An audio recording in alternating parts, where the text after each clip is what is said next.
I became a doula after I learned Black and brown women were dying at a higher rate in childbirth than white women.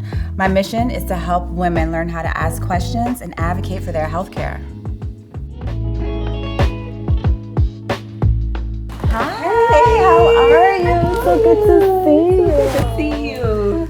So what made you decide to become a doula? When I had my son 14 years ago, something that I think about every time that I'm at a birth, how I almost didn't make it throughout the birthing process. I had a provider that I wasn't comfortable with, so now, whenever it is that I have my clients, it's their birthing story, but I want to make sure they always feel heard. I don't like to cause issues, so I have a tendency to be quiet about things that sometimes I should speak up about. Right. Thankfully, I had my husband in the room to be able to speak up for me when I had my second child, to say that something wasn't right. And unfortunately, I do think that not everyone has someone in the room to be able to speak up for them.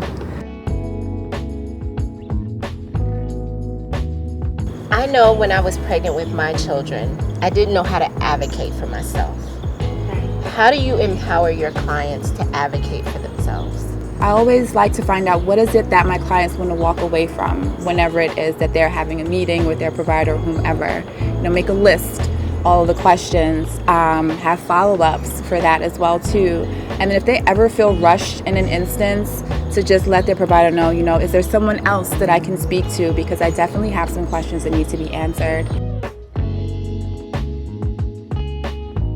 So a lot of my work is about advocacy. And I came across something one of my clients brought to me the other day. It was CMV. Have you ever heard of CMV before?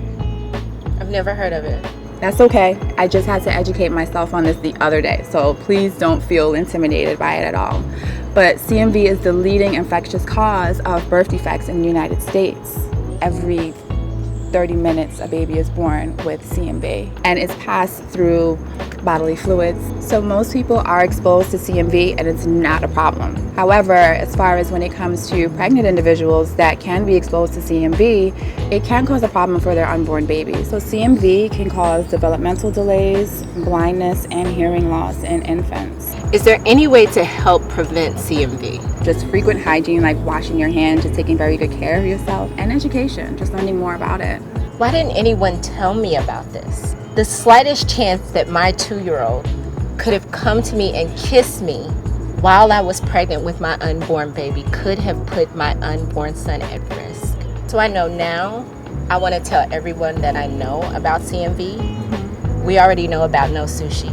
Right. We know about no alcohol. Don't smoke. Right. But we don't know about CMV. And I definitely want to teach that to all of my clients as well too. So it's not on that list of things to ask providers whenever we go to our visits, right? Just definitely something to think about, especially for those that already have littles as well. You need to have that conversation.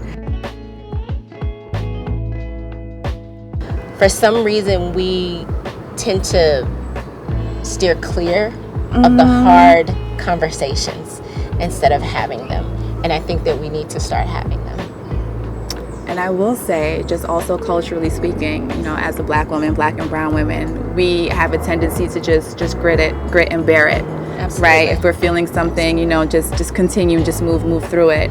And that's why we don't have a tendency to speak up for ourselves. So having those conversations, like you said, talking and making it more commonplace, I think that's very important. Whenever I walk away from a birth, knowing that the expectant and the birthing people have spoken up for themselves or their partners or myself, as their doula, just knowing that they took the steps to make sure that they had a team with them so they can have a successful and happy delivery.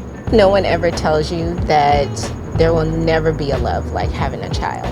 Yeah. And seeing my children smile each day makes it all worthwhile.